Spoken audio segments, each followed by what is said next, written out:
Hi guys, WhatsApp. क्या हाल है? कैसे हो आप सब? सब बढ़िया। आज ना मैं तुम्हें रिवीजन लेक्चर नहीं पढ़ाने आया। रिवीजन तो मैं डाल ही रहा हूँ। आज ना तुम्हें थोड़ी प्रैक्टिकलिटी के पास लेके जा रहे हैं कि प्रैक्टिकल लाइफ में ऑडिट क्या है। मतलब वो समझनी बहुत ज़रूरी है। मतलब तुम ठीक है, थियोरेटिकल ज्ञान लेते जा रहे हो, पेपर निकालते जा रहे हो, इंटरमीडिएट का भी निकाल दोगे, फाइनल का भी निकाल दोगे। हाँ, फाइनल वाले बच्चों को काफ़ी हद तक आइडिया आ जाता है बिकॉज उन्होंने काम करा होता है आर्टिकलशिप पीरियड में। पर इंटरमीडिएट वाले बच्चों ने सिर्फ अभी थ्योरी थ्योरी पढ़ी होती है। उन्हें ये नहीं आइडिया कि होता क्या है ऑडिट, कैसे करते हैं ऑडिट। बस उन्हें पता है कि हाँ भाई ऑडिट के ऐसे ऐसे होते हैं और ये चीज़ें होती है। बट कैसे क्या होता है प्रैक्टिकलिटी में, वो भी समझना काफ़ी ज़रूरी है। वरना पता है क्या होगा, इंटरमीडिएट वाले बच्चे क्लियर तो कर जाएंगे, बट जब आर्टिकलशिप के टाइम जाएंगे ना, तो ना बड़ी बड़ी ऑर्गेनाइजेशंस होती है ना, जैसे बिग फोर हो गई, कोई भी हो गई, ईवा उठा लो, पीडब्ल्यूसी उठा लो, डिलॉयट उठा लो। वहाँ पे कोई भी नहीं बताएगा तुम्हें कैसे करना होता है ऑडिट। स्टार्टिंग में तुम्हें ना क्या करेंगे, ये दे देंगे, ये लो वर्क पेपर लो, पुराने साल का वर्क पेपर लो, इस ऐसा सही नए साल का बना दो, ये रहे फाइनेंशियल स्टेटमेंट्स और बना दो, कोई ज़रूरत हो तो पूछ लेना। अब तुम होते भी नहीं हो ऑर्गेनाइजेशन में, तुम्हें आइडिया भी नहीं होता कौन कैसा होगा। तुम्हें इस चीज़ का डर लगा रहता है कि अगर मैं ज़्यादा क्वेश्चन पूछूंगा कहीं डांट ना दे। ऑब्वियसली मेरे को भी डर लगता था जब मैं आर्ट स्टार्टिंग में था। मेरे को उन्होंने क्या करा, देखो अब मैं तुम्हें ईवाई की बात बताता हूँ। मैं ईवाई में था तो मैं स्टार्टिंग के 1.5 महीना बैठा था एकदम खाली, मेरे पास कोई काम नहीं था। फिर उसके बाद मेरे पास पता है क्या काम आया, काफ़ी सारे डॉक्यूमेंट्स आए मेरे पास, including everything, MS word, MS excel, PDF, everything. उसके अंदर मेरे को पता है क्या करना था, हर एक डॉक्यूमेंट को खोल के अंदर देखना था उस डॉक्यूमेंट में क्या है, and I just have to rename that document. जो ऊपर नाम आता है ना डॉक्यूमेंट का, I just have to rename that after opening कि उसके अंदर क्या लिखा है चेक करके, और एक फोल्डर बना के I have to share it to my senior. ये 1.5 महीने तक मैंने काम करा। 1.5 महीने खाली बैठने के बाद 1.5 महीने तक मैंने ये काम करा। उसके बाद मेरे पास आया एक क्लाइंट था पुणे का, I will not take the name of that client. उसके अंदर मेरे को सबसे पहला काम मिला था cash and bank work paper का। उन्होंने कहा ये रहा कैश एंड बैंक का पुराने साल का वर्क पेपर, ये रहा, अब तुम ना नए साल का उसको अमेंड वमेंड करके नए साल का बना दो, जैसे जो भी तुम्हें समझ आ रहा है उसके बेसिस पे। यानी क्या कुछ आइडिया तो उन्होंने समझाया, बट सब ज्ञान ऊपर से जा रहा था उस टाइम पे, ये कर दो वो कर दो। बट अगर तुम्हें आइडिया लग जाएगा कि कैसे क्या चीज़ें होती है स्टार्टिंग में, तो तुम्हें ना दिक्कत नहीं आएगी। आज हम उस पर बात करेंगे कि अगर कैश एंड बैंक का वर्क पेपर तुम बना रहे हो और it is your first day या फिर फर्स्ट असाइनमेंट कि तुम्हें कैश एंड बैंक का ही काम करने के लिए दे दे, कैश एंड बैंक का ऑडिट करके बताओ, तो कैसे करोगे, क्या क्या चीज़ें इनिशियली रिक्वायर्ड होंगी, and how you have to proceed further after getting all the documents from the client, और जो भी होगा। ठीक है, करें शुरुआत।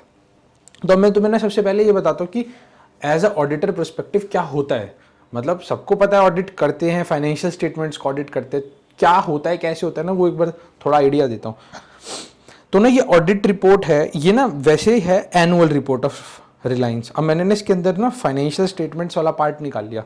इसका देखो ऑडिट किसने करा है, इसको ऑडिट करा है चतुर्वेदी एंड शाह LLP ने, और हाँ इसका ऑडिट इन्होंने करा है। पहले तो EY करता था इसका ऑडिट, अब कोई चतुर्वेदी एंड शाह LLP ने ऑडिट करा हुआ है, और उनके पार्टनर का नाम है अमित चतुर्वेदी। ठीक है, कोई होगी मुंबई की फर्म। ठीक है, तो अब हमें क्या करना होता है एज ए ऑडिटर, हमें ना हर एक ये जो आइटम्स हैं, property plant and equipment, intangible assets, capital work in progress, investments, inventories, हर एक चीज़ को इन डेप्थ, इनके अंदर 31 लाख ये जो अमाउंट है, जैसे इन्वेंट्रीज का 31 लाख है ये जो अमाउंट इन्वेंट्रीज का, ये कैसे बना 31 लाख, तो इसकी पूरी लिस्टिंग होगी। हमें 31 लाख पे ऐसे देखना पड़ेगा कि क्या क्या है इन्वेंट्री में। अगर इन्वेंट्री, तो फिर हम इसका फिजिकल वेरिफिकेशन करेंगे जाके कि भाई 31 लाख नहीं है, सॉरी ये होगा इन करोड़। अच्छा 31 लाख ही इन लैक्स है। किसकी है ये रिलायंस इंडिया लिमिटेड की, रिलायंस इंडस्ट्रियल इंफ्रास्ट्रक्चर लिमिटेड की, हाँ इंडस्ट्रियल इंफ्रास्ट्रक्चर की, नॉट रिलायंस इंडिया लिमिटेड की। मैं वही सोचा था, उनकी तो करोड़ों में होगी बैलेंस शीट। तो ये उनके एनुअल रिपोर्ट में से एक कोई कंपनी के फाइनेंशियल स्टेटमेंट्स हैं। तो 31 लाख है। अब 31 लाख में ना हमें उनका फिजिकल वेरिफिकेशन भी कर सकते हैं इन्वेंट्री का, हम उनकी कोई रिपोर्ट मंगा सकते हैं, स्टॉक रिपोर्ट दिखाओ, हम और भी बहुत सारी चीज़ें मंगा सकते हैं। हम ये वाली जो सीरीज़ अब मैं चालू कर रहा हूँ, इसके अंदर हम हर एक चीज़ का ऑडिट कैसे करते हैं इन प्रैक्टिकल लाइफ, हम वो चीज़ सीखेंगे। Starting from cash and bank, अभी हम कैश एंड बैंक उठा रहे हैं, बट अब मैं तुम्हें सिर्फ जस्ट जनरल आइडिया दे रहा हूँ क्योंकि इट इज़ फर्स्ट क्लास, उसमें तुम्हें आइडिया होना चाहिए कि हम आगे फर्दर क्या क्या करेंगे। और ये इंटरमीडिएट स्टूडेंट्स के लिए काफ़ी इंपॉर्टेंट टॉपिक है। उन्हें while writing the answers as well, जो मैं चीज़ें बोलूँगा, जो भी, जैसे एक उनका आइटम्स ऑफ फाइनेंशियल स्टेटमेंट्स का भी चैप्टर होता है, और वो इन जनरल कभी भी पूछ सकते हैं कि अगर तुम्हें ऑडिट करना है और अगर तुम्हें कैश एंड बैंक ऑडिट किसी चीज़ का भी ऑडिट करना है तो उसके अंदर तुम क्या क्या सैंपल्स, कुछ भी आ सकता है। तो इन जनरल तुम आंसर भी फ्रेम कर सकते हो for final students as well, if you wanna see, जिसने अगर आर्टिकलशिप कहीं और डिपार्टमेंट में करी है, फॉर एग्जांपल टैक्स में करी है, या फिर किसी ने आर्टिकलशिप डमी करी हुई है, तो you can always see this to get an idea how audit works. तो मैं तुम्हें सारे बिग 4 के प्रैक्टिकल एक्सपीरियंस के बेसिस पे I will understand you how to do audit of जो भी आइटम्स ऑफ फाइनेंशियल स्टेटमेंट्स जो भी मैंने करे हैं उनका भी, और जो नहीं करे होंगे तो उनका भी मेरे को आइडिया है, क्योंकि मैंने काफ़ी सारी इंडस्ट्रीज़ में काम करा है, नॉट ओनली एक इंडस्ट्री में काम करा है, मैंने बहुत सारे सेक्टर्स में भी काम करा है, ठीक है।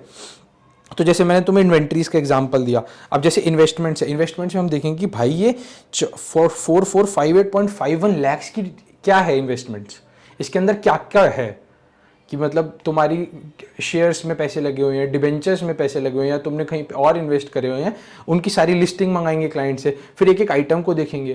देखो सैंपल ऑडिट में हम सैंपल निकालते हैं और सैंपल को हम चेक करते हैं, ताकि हम अपना, देख पॉपुलेशन बहुत बड़ी होती है और हम पूरी पॉपुलेशन को ऑडिट नहीं कर सकते, हमें सैंपल साइज को ऑडिट करना पड़ेगा ना, उसके बेसिस पे हम पता लगा लेंगे कि पूरी पॉपुलेशन क्या बोलती है।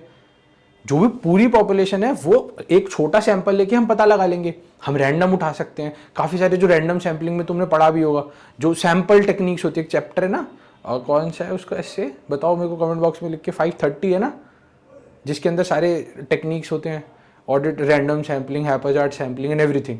तो वो सारी चीज़ें करके हम एक सैंपल साइज निकालेंगे कि लार्ज पॉपुलेशन में से, उसके ऊपर हम ऑडिट करेंगे। ऐसे हर एक चीज़ का ऑडिट होता है, इन्वेस्टमेंट्स का, ट्रेड रिसीवेबल्स का, ट्रेड रिसीवेबल्स अलग कुछ सर्टेन प्रोसीजर्स लगते हैं ट्रेड रिसीवेबल्स का, वो भी करेंगे हम। अब हम पहले सबसे आसान टॉपिक से मुश्किल टॉपिक्स पे जाएंगे। तो आज हम करेंगे cash and cash equivalents and bank. जो बैंक होता है, देखो बैंक, इसमें कैश एंड कैश इक्विवेलेंट्स में दोनों तीनों चीज़ें आ जाती है। अब ये जो इसका जो 7th है ना नोट, इसके अंदर जाते हैं, देखते हैं क्या क्या है इसके अंदर, ठीक है। तो इसका 7th नोट अगर इसके अंदर हुआ तो वेल एंड गुड है, वरना देखो नए तो नहीं खोलेंगे, बट होना चाहिए क्योंकि एनुअल रिपोर्ट में सब कुछ होता है। देखो ये रहा, तो इसमें करंट अकाउंट ही है बस, तो करंट अकाउंट में 113 लाख रुपए पड़े हुए हैं। अब हमें 113 लाख रुपए को चेक करना है, 113 लाख के ऊपर हमें अपने ऑडिट प्रोसीजर्स लगा के ये पता लगाना पड़ेगा, जो फाइनेंशियल स्टेटमेंट्स में 113 लाख रुपए की फिगर दिख रही है, जो उनके लेजर अकाउंट्स देंगे हमें, वो मैच कर रही है उनसे नहीं कर रही, उस पर हम अपने ऑडिट प्रोसीजर्स लगाएंगे।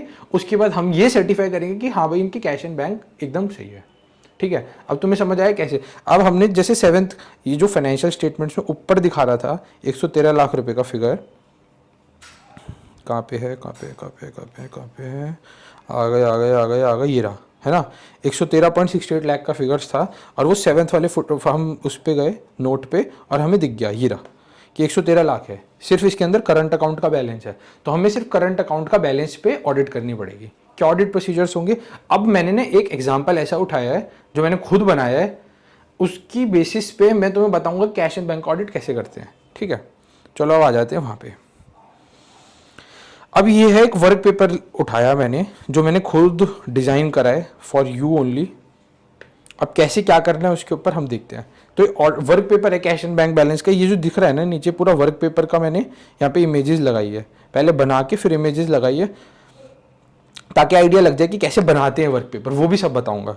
तो अब स्टार्टिंग में ना सबसे पहले ये समझना, अब 113 लाख जैसे था, हम रिलायंस इंफ्रास्ट्रक्चर लिमिटेड का एग्जांपल लेके चल रहे कि उनका ना 1.368 लाख का करंट अकाउंट बैलेंस था, ठीक है। अब हमें इसके ऊपर ऑडिट करनी है, बट मैं तुम्हें होलसेल बताऊंगा जिसके अंदर हमें बैंक भी होगा, एफडीज भी होंगी और सब कुछ होगा, क्योंकि एफडीज होती है जिनकी 3 मंथ्स से कम की एक्सपायरी, मतलब 3 मंथ्स तक की वैलिडिटी होती है, 3 मंथ्स में हमारी वो एफडी मैच्योर हो जाती है, तो वो आती है हमारी कैश एंड कैश इक्विवेलेंट्स में।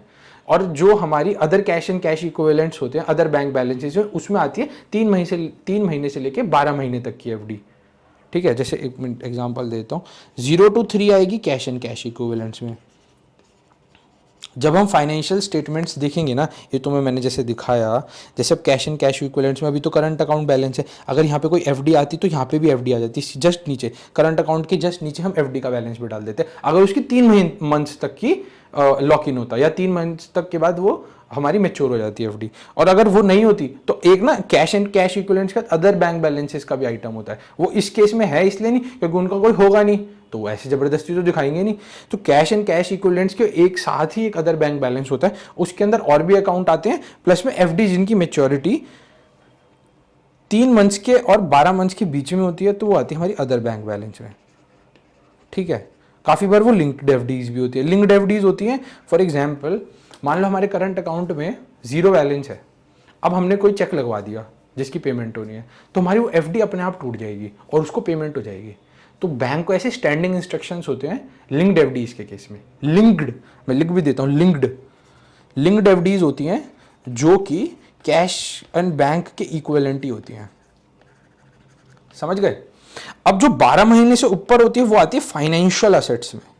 फाइनेंशियल एसेट्स जिनकी मेच्योरिटी 12 महीने, अब जैसे तुम्हें दिखाता हूँ फाइनेंशियल एसेट्स, ये अदर फाइनेंशियल एसेट्स में फिक्स डिपॉजिट्स विद बैंक आ रहा है ना, इसमें ये देखो इसके अंदर आ रही है फिक्स डिपॉजिट 15,000 लाख की एफडी, तो ये यहाँ आ जाती है। और उससे भी ऊपर इसके अंदर ये इसके अंदर ये वो वाली भी आ जाती है 3 महीने से 12 महीने वाली। अब ये करंट अकाउंट है तो इसके अंदर 3 से 12 वाली आ रही है, जो हम अदर बैंक बैलेंस में भी दिखा सकते हैं और उसे हम यहाँ पे भी दिखा सकते हैं। बट 12 महीने से ऊपर वाली है जो अदर फाइनेंशियल एसेट्स हैं, यहाँ पे नॉन करंट वाला इन्होंने, इनकी प्रेजेंटेशन थोड़ी डिफरेंट है। तो अदर फाइनेंशियल एसेट्स जैसे मैं तुम्हें ऊपर दिखाता हूँ,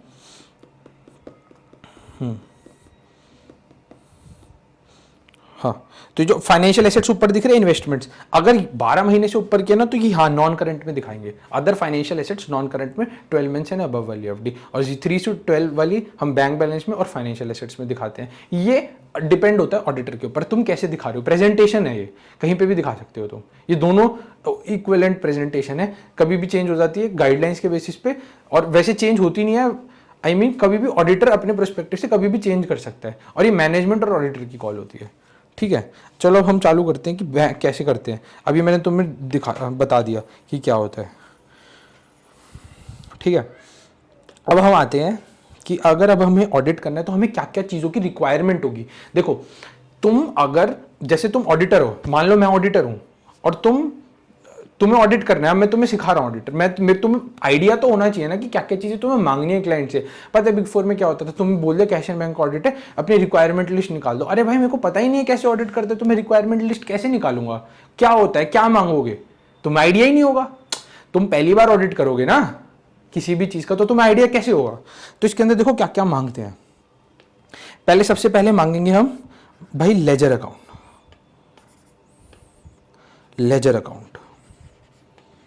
लेजर अकाउंट में हमें उनका क्लोजिंग बैलेंस पता चल जाएगा।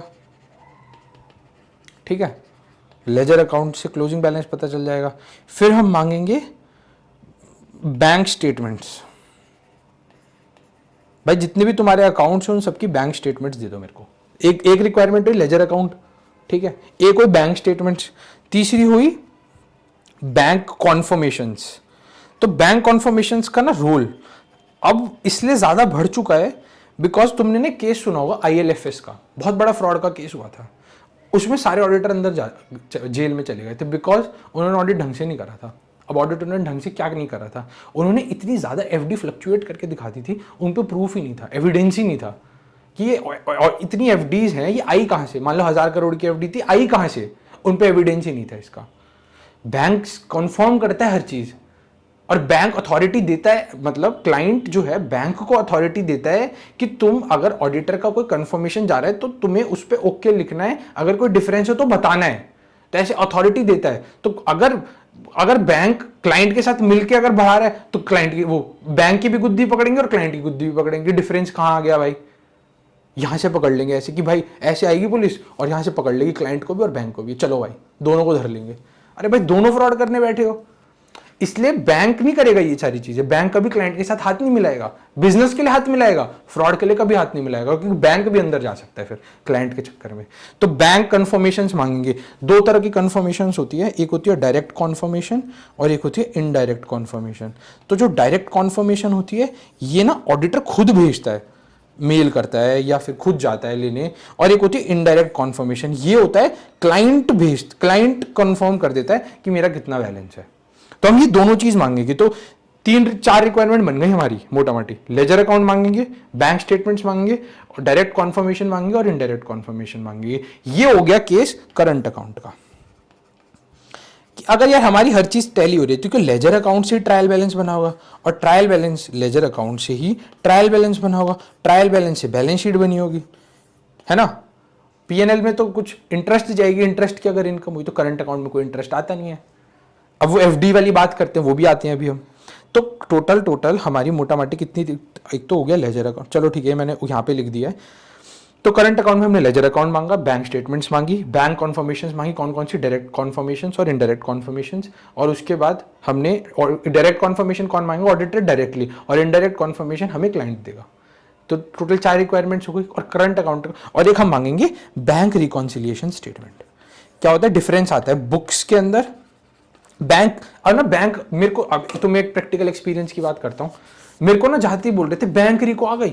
मैंने कहा ये क्या होता है भाई, पूरा नाम बोलो ना, बैंक रिकॉन्सिलिएशन स्टेटमेंट। हमने तो 11th-12th क्लास में यही पढ़ा था, और जो हमने इंटरमीडिएट में या फिर फाउंडेशन में यही पढ़ा था, बैंक रिकॉन्सिलिएशन स्टेटमेंट होती है। बैंक रिको क्या होता है, मैं काफी देर तक तो इसी पे कंफ्यूज हो गया भाई, बैंक रिको क्या होता है, कोई नई आइटम नई टर्म है मिल ले तो मैं क्या बताऊं, मेरे को पता ही नहीं है बैंक रिको क्या होता है। कह रहे बैंक रिको के बैंक से, मैंने पता नहीं क्या बोल रहे हैं, क्या होता है ये बताओ तो बैंक रिको, बैंक रिकॉन्सिलिएशन स्टेटमेंट क्या होती है, इसके अंदर ना डिफरेंस आता है बुक्स के अंदर और जो हमारे बैलेंसेस खड़े होते हैं। क्योंकि हमने कभी कभार, जैसे मान लो कैश हमने लगा दी, हमने कोई चेक कर कैश सॉरी हमने कोई चेक इन कैश करने के लिए लगा दिया, हमने कोई चेक जो है इन कैश करने के लिए लगा दिया, बट वो ना एक जो भी डेट है, कोई भी डेट हो, चाहे वो क्वार्टर की डेट हो चाहे वो ईयर एंड की डेट हो, उस पे डिफरेंस आएगा। क्योंकि अभी हो सकता है एक आध दिन तो बैंक ले लेता है ना क्लियर होने में,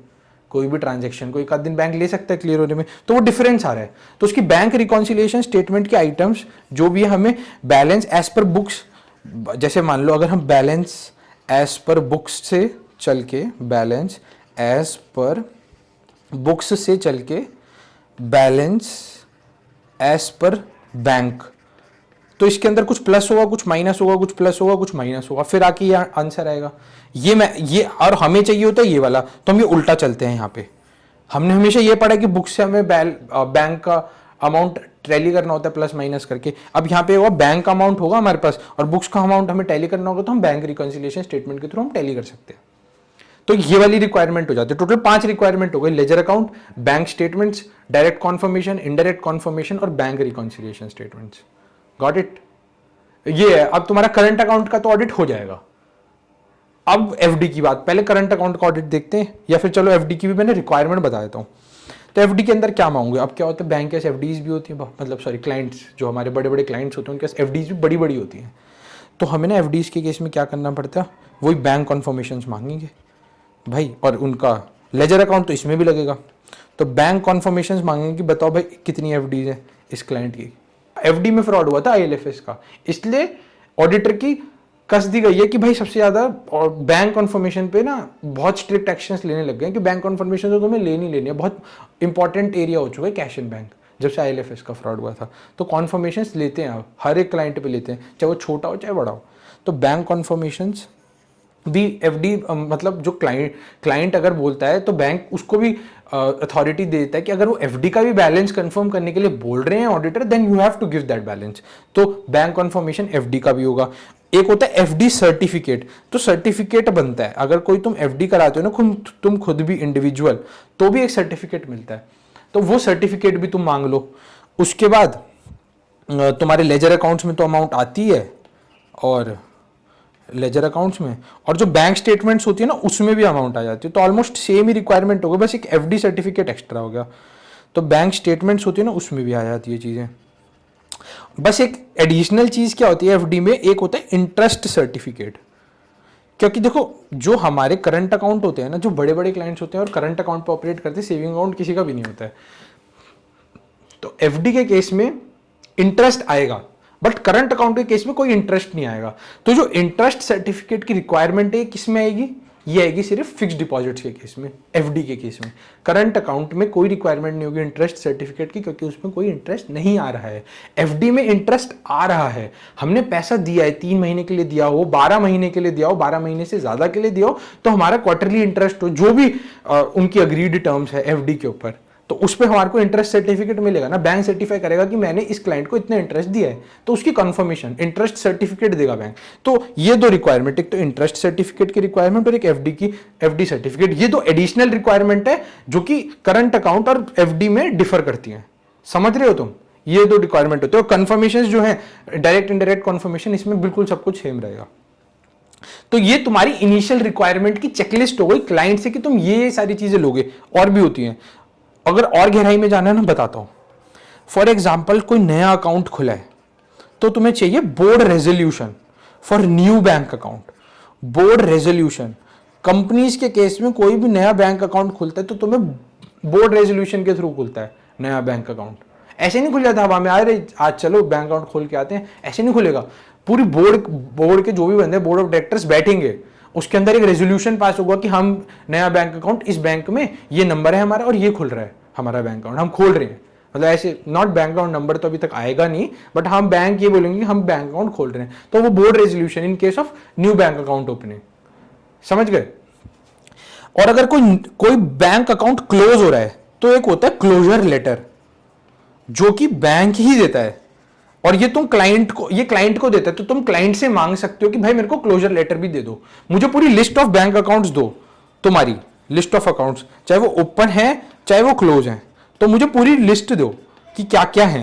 ओपन होंगे इस क्वार्टर में या फिर इस ईयर में ओपन हुए तो उसका बोर्ड रेजोल्यूशन लगेगा, अगर वो क्लोज है तो क्लोजर लेटर लगेगा। ये एडिशनल रिक्वायरमेंट आ जाती है, ये थोड़ा बाद का स्टेप है और ये तुम्हें समझाएंगे भी।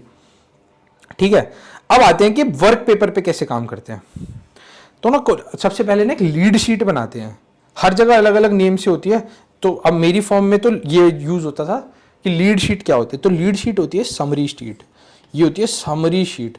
इसके अंदर ना हमें ओवरव्यू मिल जाता है कि हमारा जो फाइनेंशियल स्टेटमेंट्स में अमाउंट दिख रहा है और जो हमने जो ऑडिट करा है उन दोनों में कोई डिफरेंस तो नहीं आ रहा, और अगर डिफरेंस आ रहा है वो मटीरियल है या इममटीरियल है।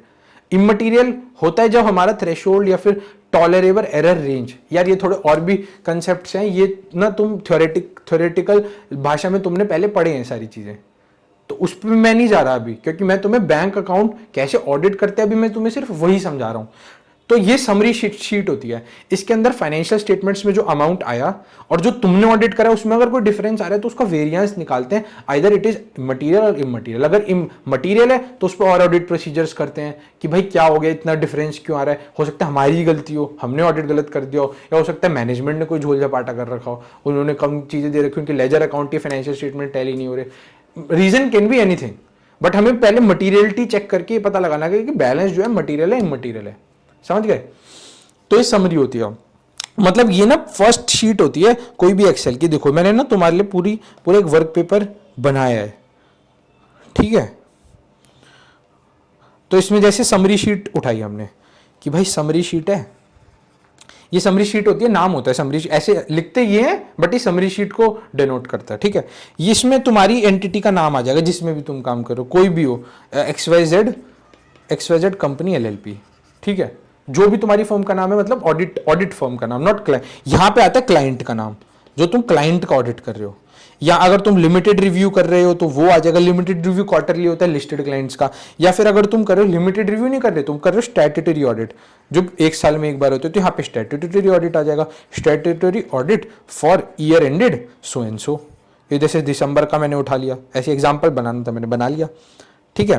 फिर इसके अंदर हमें वर्क डन लिखना पड़ता है। वर्क डन मतलब हमने क्या क्या करा, जैसे हमने बैंक रिकॉन्सिलिएशन स्टेटमेंट मंगवाई ऑफ XXXX बैंक्स, इनके अकाउंट्स हमने ये डिटेल्स मंगाई। फिर हमने bank balance as per bank book और लेजर ऑब्टेन करा, ये डिफरेंस कोई आ रहा है तो BRS के थ्रू हमने टैली करा होगा।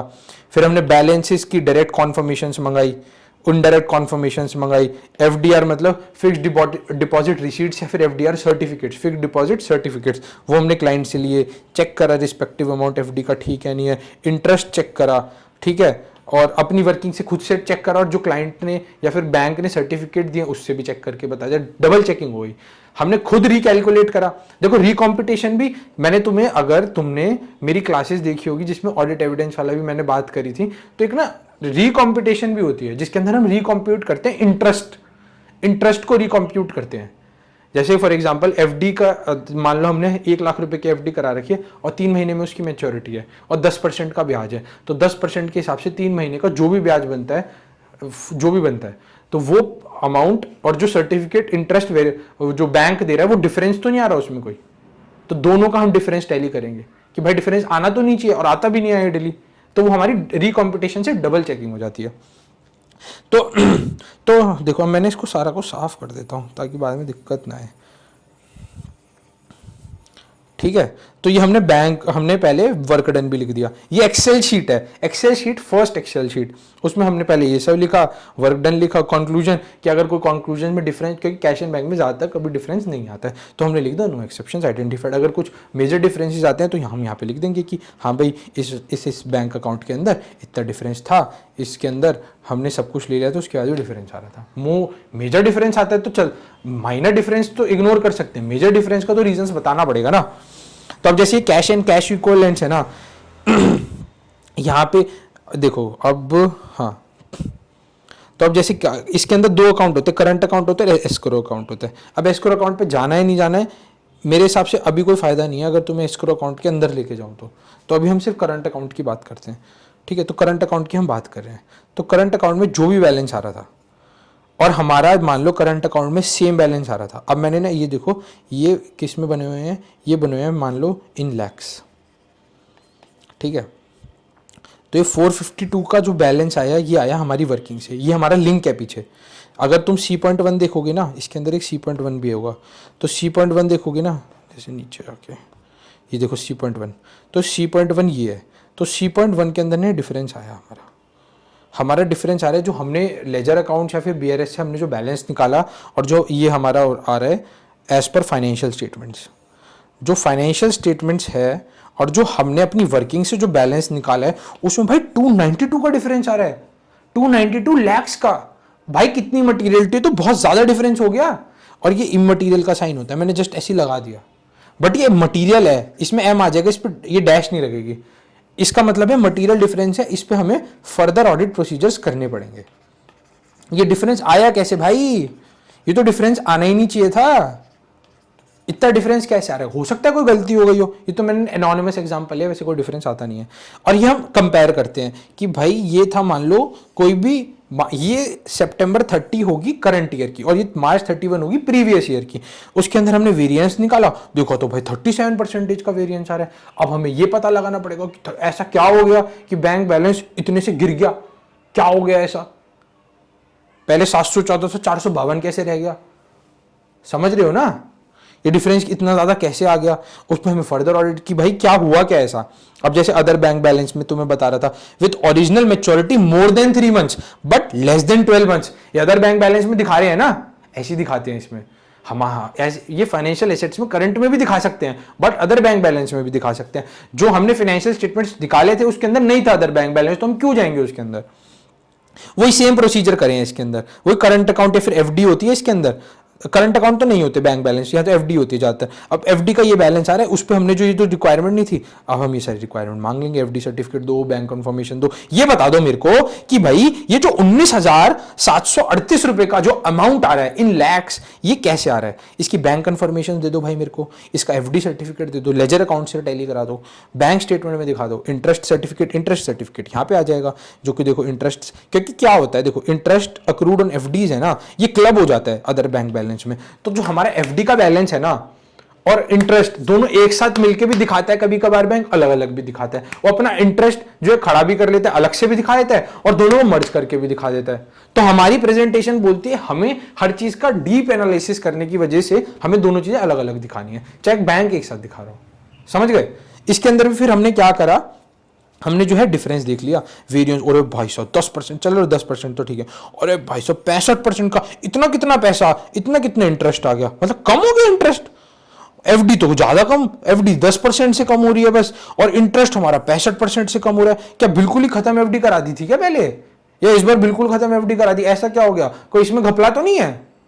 मतलब तुमने कोई ऐसे ऐसे एरे गहरे बैंक से तो नहीं करा ली एफडी जो इंटरेस्ट ही नहीं देता, बस उसको कहीं पे लगा रहे हो अपने काम धंधे में, बैंक से सेटिंग कर लिया? ऐसा तो कुछ नहीं है। अब हम इस वेरिएंस इसके डिफरेंस क्लाइंट से जाके पूछेंगे, भाई क्या हो गया ऐसा, इतना डिफरेंस कैसे आ रहा है तुम्हारा, क्या हो गया ऐसा? मतलब एफडी इतने से 10% से कम हो रही है, इंटरेस्ट तुम्हारा 65% से कम हो रहा है, अरे क्या हो गया ऐसा? तो बताएगा कि सर कोविड आ गया था, या फिर सर हमारी एफडीज अब हुई हैं, ये इस क्वार्टर ही हुई हैं, 10 दिन पहले हुई हैं, ये हुई हैं, वो हुई हैं, वो जो भी फलाना रीजन देता है वो हमें डॉक्यूमेंट करके अपने आप को सेटिस्फाई करना है कि हाँ भाई मैंने ऑडिट करा है और ये चीजें मैंने पकड़ ली है और ये इसके रीजन है। समझ गए ना? ये होती है, ऐसे ऑडिट होती है। ऐसे हमें हर एक चीज का पता होना चाहिए। तब तुम कभी कोई वर्क पेपर रिव्यू कराओगे ना आगे जाके अपने सीनियर्स को, तो वो ये एक्सपेक्ट करेंगे तुम्हें हर चीज पता हो। अरे भाई तुम भी नए हो ना, इसलिए मैं तुम्हारे लिए वीडियोस लाया हूं ताकि तुम्हें दिक्कत ना आए आगे जाके। ठीक है, तुम भी नए हो, मेरे को भी मैंने भी तो ये चीजें सीख के मेरे को पता चल रहा है ना, ये सब चीजें मेरे को कोई पैदा होते तो आ नहीं गई थी, सीए कोर्स में घुसते तो आ नहीं गई थी। हमें थ्योरेटिकली तो बताते हैं ना इंटरमीडिएट में, प्रैक्टिकल एक्सपीरियंस तो आर्टिकलशिप में आता है। अगर तुम्हें बिफोर आर्टिकलशिप ये चीजें बता रहा हूं कि कैसे क्या होता है, तो तुम्हें दिक्कत नहीं आएगी ना, तुम्हें डर नहीं लगेगा सीनियर्स के पास जाने में। प्रैक्टिकलिटी से तो तुम आगे निकल ही जाओगे, बट तुम्हें एक बार आइडिया तो होना चाहिए ना कि क्या होता है। तो अब ये चीजें तुम पता होगी तुम्हें कि ये चीजें, तो तुम्हें भी फिर सीनियर हल्के में नहीं लेंगे कि हाँ भाई इस बंदे को बहुत कुछ आता है, चलो इसको सब आता है तो इसको इतनी दिक्कत नहीं आएगी, और तुम्हें आएगी भी नहीं दिक्कत। अब तुम्हें आइडिया लग रहा है कि कैसे कैसे होता है बैंक ऑडिट, क्या क्या चीजें हमें मांगनी पड़ती हैं।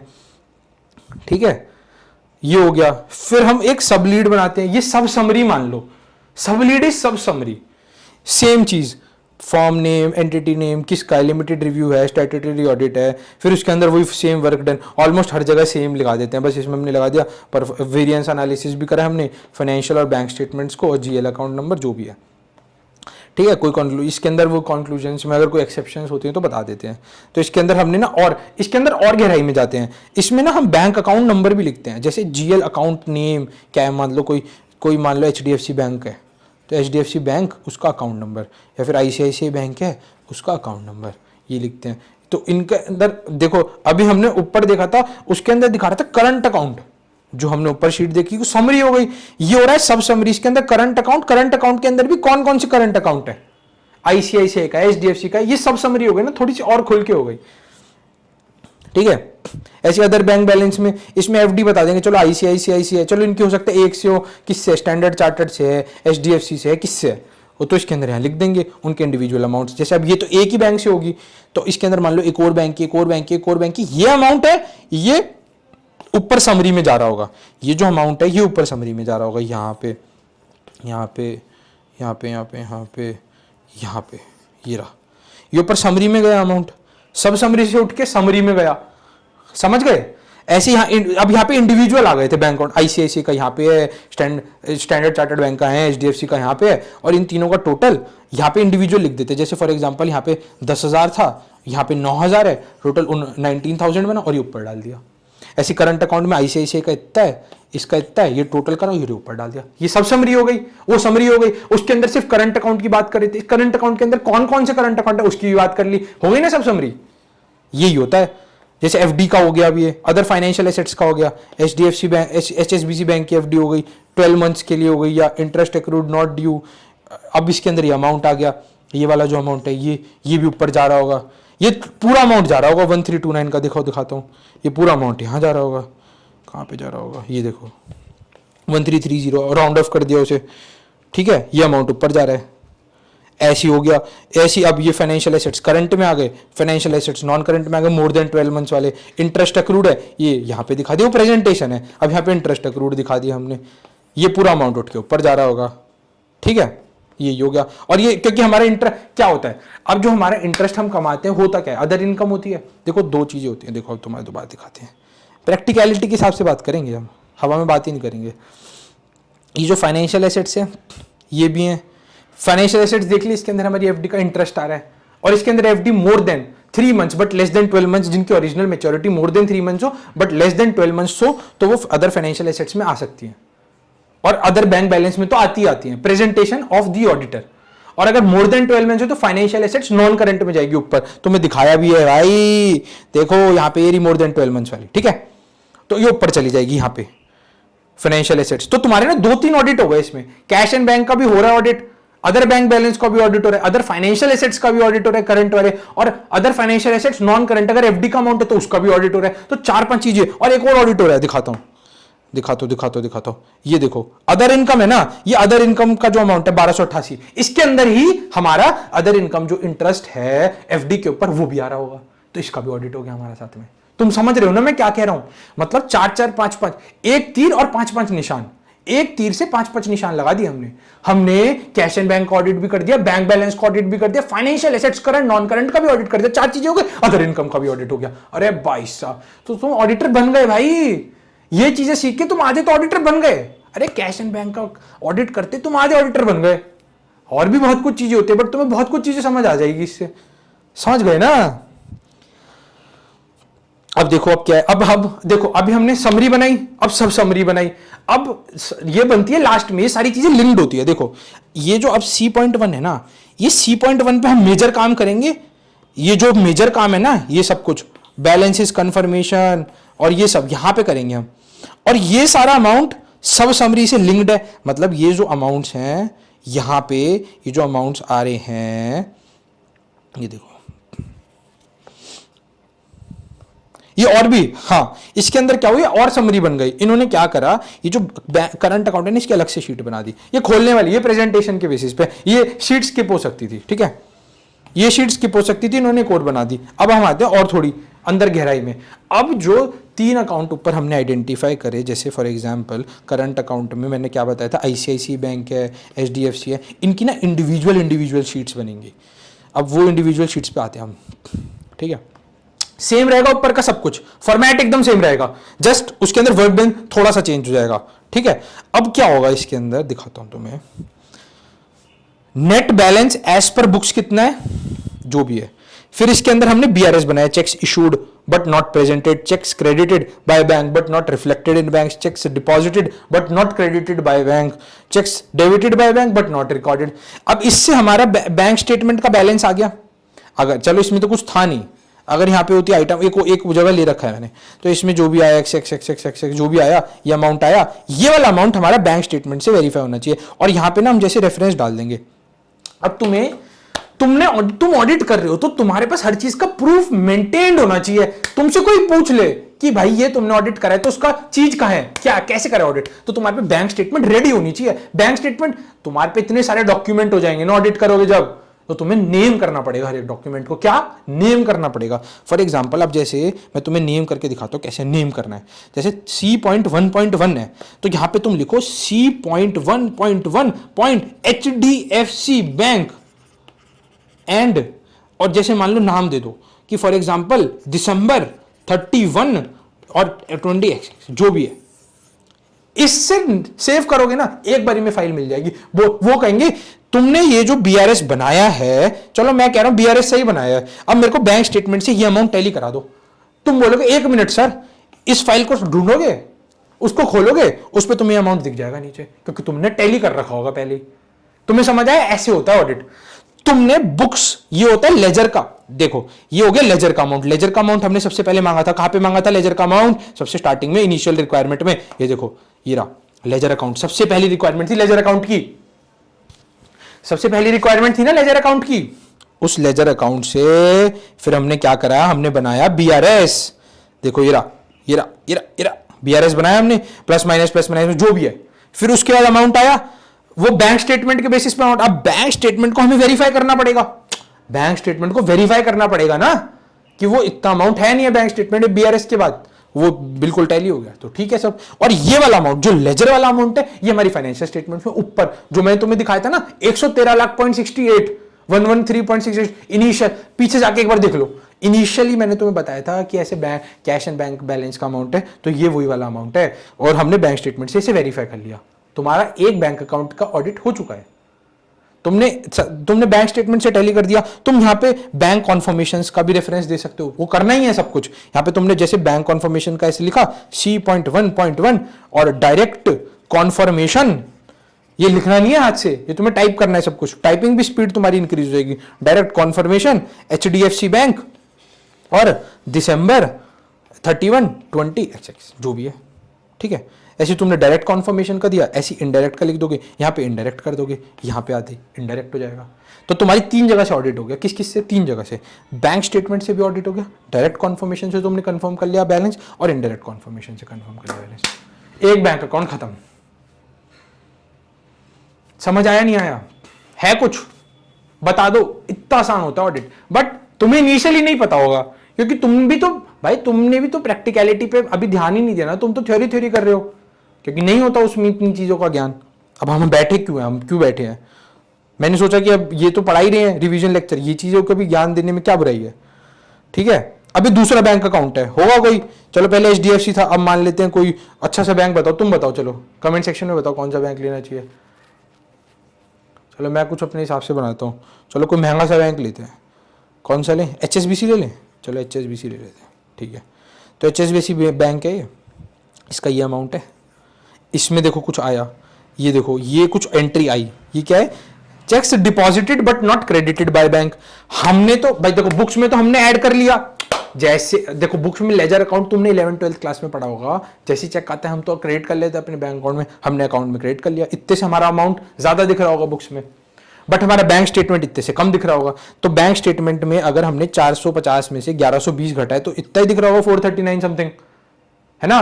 और ये तो छोड़ो, ये छोड़ो, ये मैंने सारी फिगर्स हिला दी, देखो अभी मटेरियल डिफरेंस है ऑल दो, बट मैंने सारी फिगर्स हिला दी ना, तो इसलिए आ रहा है ये, वरना तो ये बिल्कुल टैली होना चाहिए, इतना अमाउंट आना चाहिए 43952 697, ठीक है।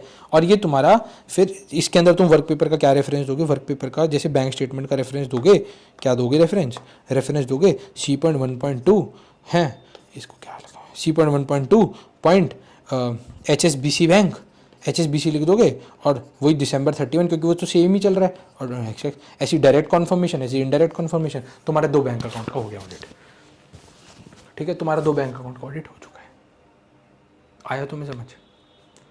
तुम्हारे 2 करंट अकाउंट निपट गए। बट एक चीज और, अब देखो इसको हटा दो, जस्ट लीव दिस। अब ये होता है चेक्स डिपॉजिटेड, अब ये जो अमाउंट है ना 1150 आया कहाँ से? ये आया यहाँ से, ये अमाउंट यहाँ से आया, ये जो अमाउंट है यहाँ से आया, ये सब कुछ लिंक होता है वर्क पेपर में। पुराने वर्क पेपर इसलिए रेफर करने के लिए देते हैं क्योंकि तुम्हारे पुराने वर्क पेपर लिंक्ड है, इसलिए तुम्हें रेफर करने के लिए पुराने वर्क पेपर दे देते हैं, तुम समझे। तो ये अमाउंट यहां से उठ के चली गई, ऐसी ना सबका नीचे नीचे होगा। अब यहां पे जरूरत नहीं थी तो इनके ना सबके अलग अलग से हम टेबल बना देते हैं ताकि हमें अंदर तक क्लैरिटी आए कि क्या था। तो हमने ना इंडिविजुअल आइटम्स में देखा इनका जो चेक है, जैसे फॉर एग्जांपल ये पार्टी A B, ये जो पार्टी हैं इनके चेक डिपॉजिट हो गए हैं, मतलब हमारे पास उन्होंने चेक दे दिए हैं, बट बैंक ने अभी क्रेडिट नहीं करा है। A पार्टी का, B पार्टी का, C पार्टी का, D पार्टी का, E पार्टी का, F पार्टी का, और इनके हमारे अमाउंट्स आ गए, ठीक है। ये अमाउंट हमने ऊपर डाल दिया।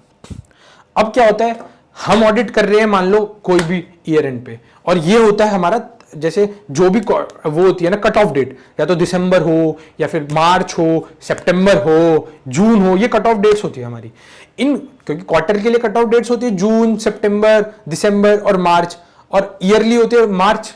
तो ये कट ऑफ डेट पे होते हैं, बट ये तो है नहीं कि अब बैंक को हमने वो दिया डिपॉजिट, अब वो चेक क्लियर नहीं होगा, सब्सिक्वेंटली क्लियर हो गया, मान लो चेक सब्सिक्वेंटली क्लियर हो गया, बट हम फाइनेंशियल स्टेटमेंट्स कब के बना रहे हैं? कट ऑफ डेट वाले दिन के।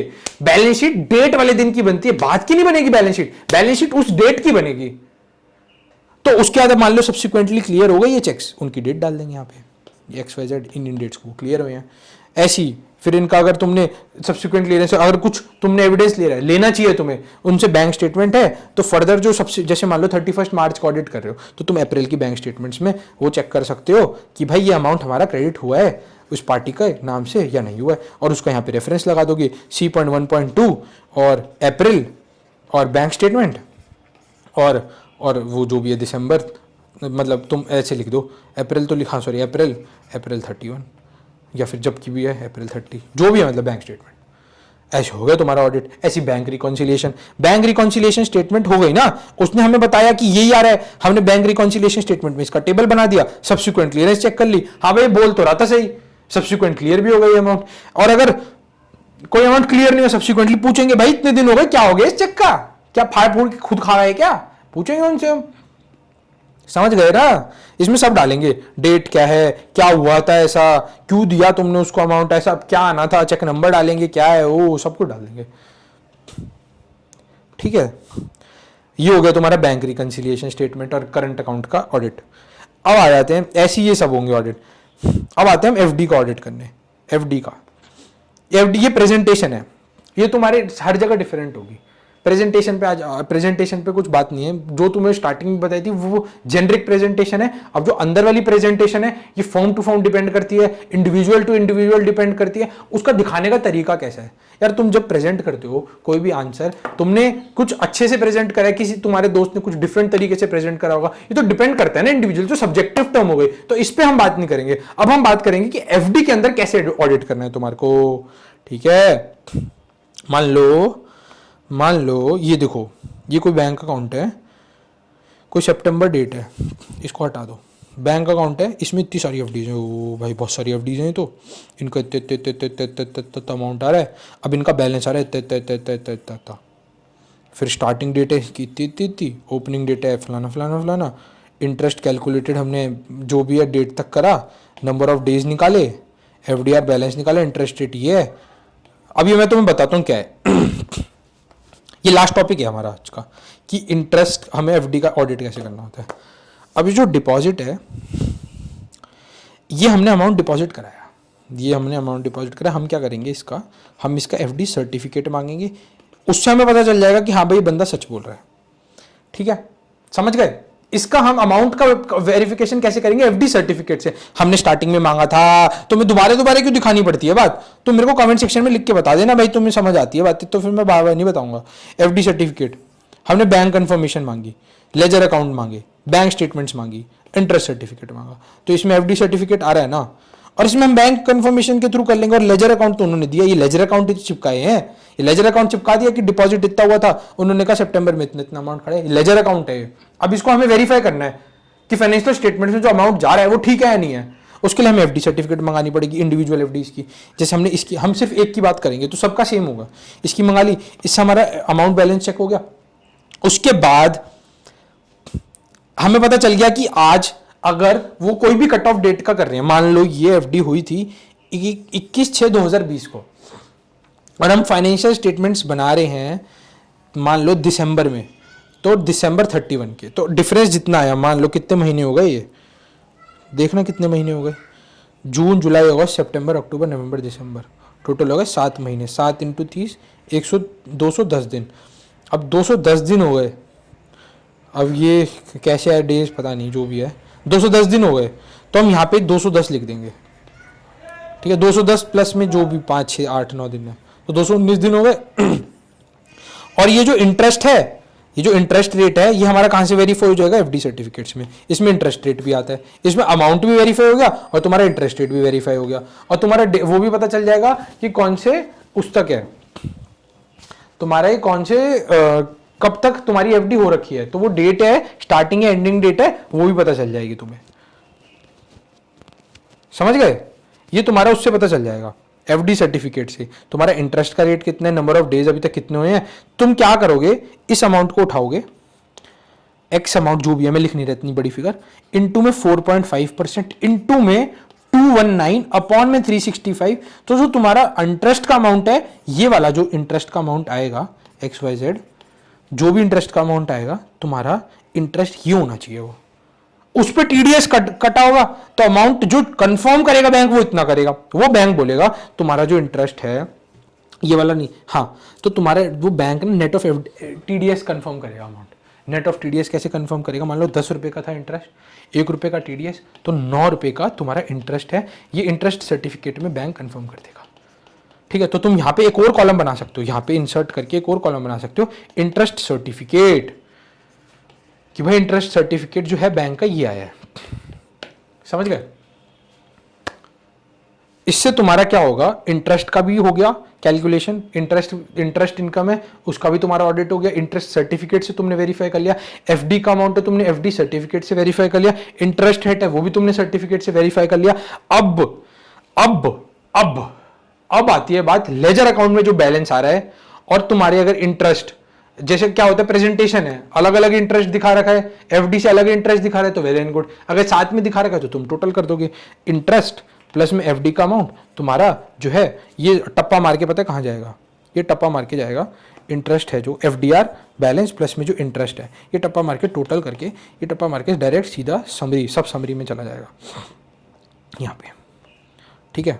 यहाँ पे ये एफडी का अमाउंट आ गया, इंटरेस्ट का अमाउंट आ गया, और ये इंटरेस्ट उठ के दोबारा कहाँ चला जाएगा, यहाँ पे चला जाएगा, जो मैंने तुम्हें पहले ही बताया था, समझ गए।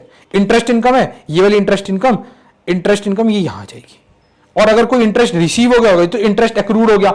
दो तरह की चीजें होती हैं, दोबारा बताता हूं, दो तरह की चीजें होती हैं, इंटरेस्ट एक्रूड और इंटरेस्ट रिसीव्ड। कभी कभार क्या होता है एफडी मैच्योर हो गई तो इसका मतलब इंटरेस्ट हमारा उसी जिस ईयर का हम ऑडिट करें उसी में पैसा आ गया हमारा, बट एक होता है कि हमारा ना अमाउंट एक्यूमुलेट हो जा रहा है, पैसा ना उस एफडी में जाए जा रहा है, अमाउंट बढ़े जा रही है एफडी की, उससे क्या होगा हमारा एफडी का बैलेंस बढ़ जाएगा बट वो इंटरेस्ट एक्रूड बन जाएगा बिकॉज वो अमाउंट हमें अभी रिसीव नहीं हुआ है। दो, वो हमारी इनकम तो बन गई ना, अमाउंट तो बढ़ गई ना इनकम, क्योंकि हमारा एफडी बढ़ रहा है और बैंक कंफर्म कर रहा है, कौन से किस कंफर्मेशन के थ्रू, डायरेक्ट कंफर्मेशन और इनडायरेक्ट कंफर्मेशन के थ्रू, ये बोल रहा है कि तुम्हारा एफडी का अमाउंट बढ़ गया है, और एफडी सर्टिफिकेट के थ्रू कि हाँ तुमने इतना एफडी अमाउंट कराया था, डिपॉजिट इतने इंटरेस्ट रेट पे कराया था, वो बैंक कंफर्मेशन के थ्रू, इंटरेस्ट सर्टिफिकेट के थ्रू ये कंफर्म करे तुम्हारी इनकम इतनी बन रही है, और वो तुम अदर इनकम को वेरीफाई कर दोगे, खत्म। ये था ऑडिट बैंक का।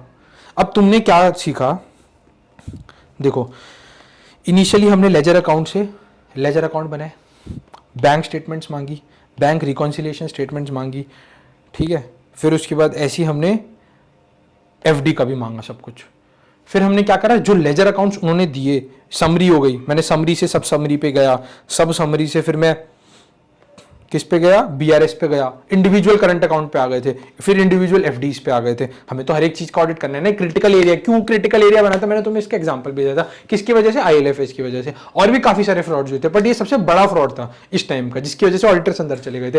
तो इसलिए बैंक पे ना बहुत अच्छे से कंफर्ट आना चाहिए ऑडिटर को जब वो अपनी स्टेटमेंट इशू कर रहा है, तो कि भाई बैंक स्टेटमेंट क्या है, बैंक स्टेटमेंट के अंदर ये अमाउंट कैसे है, या तुम्हारे लेजर अकाउंट्स में बैंक स्टेटमेंट का अमाउंट टैली क्यों नहीं हो रहा है, क्या है रीजन, क्या है, डायरेक्ट कॉन्फर्मेशन लो, इनडायरेक्ट कॉन्फर्मेशन लो, बैंक स्टेटमेंट से टैली करो, उसके बाद इंटरेस्ट सर्टिफिकेट लो, एफडी सर्टिफिकेट लो, ये सारी चीजों से तुम्हारे को कंफर्ट आ जाएगा किस किस पे तुम्हारी 5 चीजों का ऑडिट हो चुका है। आज करंट अकाउंट का ऑडिट हो चुका है, अदर बैंक बैलेंस का ऑडिट हो चुका है, और फाइनेंशियल एसेट्स करंट का ऑडिट हो चुका है, फाइनेंशियल एसेट्स नॉन करंट का ऑडिट हो चुका है, और अदर इनकम का ऑडिट हो चुका है जिसके अंदर सिर्फ इंटरेस्ट की इनकम होगी, और ये सारी इंटरेस्ट या एफडी या फिर करंट अकाउंट की बात कर रहा हूं मैं। तुम्हें समझ आया कि कैसे करते बैंक का ऑडिट या कैश एंड बैंक का ऑडिट। इसके अंदर देखो एक चीज और, अब ना ये तो चलो मैंने तुम्हें बैंक के पर्सपेक्टिव से बता दिया, इसके अंदर ना बड़ी बड़ी कंपनीज में ना वैसे कैश का लेना देना कम हो जाता है, वरना तो एक और शीट बन जाती है जिसके अंदर हम कैश करा लेते। कैश का मान लो 10,000 का अमाउंट है, तो हम क्या करेंगे, कैश सर्टिफिकेट लेंगे उनसे, कैश सर्टिफिकेट के अंदर ना हम साइन करा लेंगे कि तुम कह रहे हो 10,000 का डिक्लेयर कर दो भाई, क्लाइंट डिक्लेयर करके दे दो, वो ऐसे साइन मार देगा कि भाई ये लो डिक्लेयर कर दिया 10,000 का अमाउंट है। हम क्या करेंगे, हम इसका फिजिकल कैश वेरिफिकेशन भी करके आ सकते हैं, फिजिकल कैश। तो 2 ऑडिट प्रोसीजर इसमें लगा दिए हमने कैश सर्टिफिकेट ले लिया उनसे, वो डिक्लेयर करें कि 10,000 का अमाउंट है और इतने फाइनेंशियल स्टेटमेंट्स में दिख रहा है तो कोई दिक्कत नहीं है, और हमने फिजिकल कैश जाके गिन लिया 10,000 ही है भाई, हमने गए, हम जो भी साइट है क्लाइंट की वहां पे जहां पे भी कैश पड़ा होता है उनका, वहां गए, हमने ऐसे गिने 1 2 3 4 5 6 7 8 9 10,000 है, 1000 के 10 नोट थे, ठीक है 500 की करेंसी चल रही है तो 20 नोट थे, 500 के 10,000 बन गए, ये लो ठीक है भाई, वेरिफिकेशन कर दिया, साथ साथ उनसे रिसीट लेंगे, ठीक है इतना अमाउंट हमारा दिखना चाहिए। हो सकता है उसके बाद कोई हो सकता है आया गया हो कैश, उसका भी वो रिको बन जाएगा फिर। और वैसे कैश में लेना देना होता नहीं है, बड़े अकाउंट्स होते हैं उनमें कैश में ज्यादा ट्रांजेक्शन होती नहीं है, ये अवॉइड करते हैं ट्रांजेक्शन को, उसमें दिक्कत आती है, ठीक है। तो कैश सर्टिफिकेट और फिजिकल कैश वेरिफिकेशन, देखो फिजिकल कैश वेरिफिकेशन हो सकता है बाद में टैली ना करे क्योंकि कैश आया होगा कैश गया होगा, बट तुम कैश सर्टिफिकेट तो ले ही सकते हो ना, और उसके बाद अगर तुम्हें डिफरेंस आ रहा है तो तुम वो जो अब कैश आ रहा है तुम उल्टा चले जाओ, मान लो अब आ रहा है 9,000 का कैश, वो आप अब और ये दिखा रहे हैं 10,000 का कैश, तो तुम ना 1,000 का पूछो कि भाई क्या हो गया 1,000 का, या खर्चा करा है क्या, खर्चे की लिस्ट दे। और खर्चा मान लो 1,000 का खरा है, तो करा है खर्चा 1,000 का, तो 1,000 के मेरे को तू एक काम कर, वाउचर्स दे दे क्या क्या खर्चा करा है, डिटेल दे दे, बिल दे दे 1,000 के, इन पे तो सब होगा। 1,000 का कैसे, तो एम्प्लॉय घपला कर रहा है अगर उन पे बिल नहीं है, तो बिल है तो दे दे, खत्म बात। ये हो गया कैश का भी ऑडिट। एफडी का ऑडिट हो गया, बैंक का हो गया, करंट अकाउंट का हो गया, सबका ऑडिट हो गया। कैश एंड बैंक का भी हो गया, एफडी का हो गया, तुम्हारा करंट अकाउंट का हो गया, और कैश का भी बता दिया मैंने तुम्हें। अच्छी लगी वीडियो? अब ऐसी ना मैं अलग अलग एरियाज ऑफ फाइनेंशियल स्टेटमेंट्स की ऑडिट की वीडियोस लाता रहूंगा, जिससे कि तुम्हें आइडिया लगता रहेगा कि तुम्हें ऑडिट करनी कैसे। कोई भी एक फाइनेंशियल स्टेटमेंट के अंदर कोई एरिया उठाओगे तो तुम्हें ऑडिट करनी कैसे। इनिशियली तुम्हारे लिए बड़ी इंपॉर्टेंट है ये वीडियोस।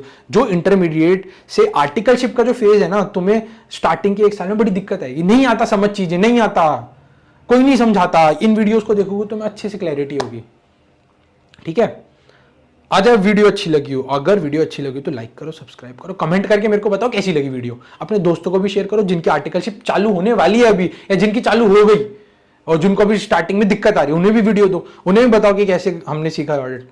अगर कोई तुम्हें दिक्कत आ रही हो तो तुम मेरे को डायरेक्टली कॉन्टैक्ट भी कर सकते हो। थोड़े दिन में मैं टेलीग्राम की जो हमारा एक ग्रुप बना हुआ है जिसके अंदर हम ऑडिट क्वेरीज लेते हैं, तो उसके अंदर ये वाली क्वेरीज के लिए भी मैं चालू कर दूंगा। ठीक है, thank you so much, bye bye.